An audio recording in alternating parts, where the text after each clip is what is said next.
እኔ ሶሻል ሚዲያ ላይ የምለቃቸውን ቪዲዮዎች ከኤስ7 ጀምሮ ኤስ10e ኤስ23 አልትራ እና አሁን ላይ ደግሞ ሶኒ ZV-E10 ካሜራን እየተጠቀምኩ ነው።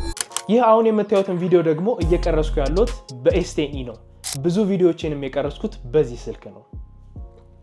አሁን ባለንበት ሰዓት ከ20 ሺህ ብር በታች አውጥታችሁ ልትገዙት የምትችሉት ጥሩ ካሜራ ያለው ስልክ የሳምሰንግ ኤስ10e ነው። ይህንንም እኔ ስለተጠቀምኩበት መመስከር እችላለሁ።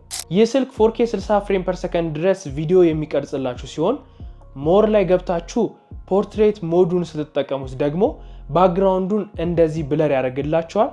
ብለሩን ደግሞ እንደዚህ ያደርጋችሁ መቆጣጠርና መቅረጽ ትችላላችሁ። አንድ ማወቅ ያለባችሁ ነገር ይህንን ስልክ በአሁኑ ሰዓት ገበያ ላይ አግኝታችሁ ስትገዙ ሪፓክ አለመሆኑን እርግጠኛ ሁኑ። ቪዲዮዎችን ለመስራት የምጠቀምባቸውን ተጨማሪ እቃዎች ስለማሳያችሁ ፎሎ ማድረጋችሁ ነው።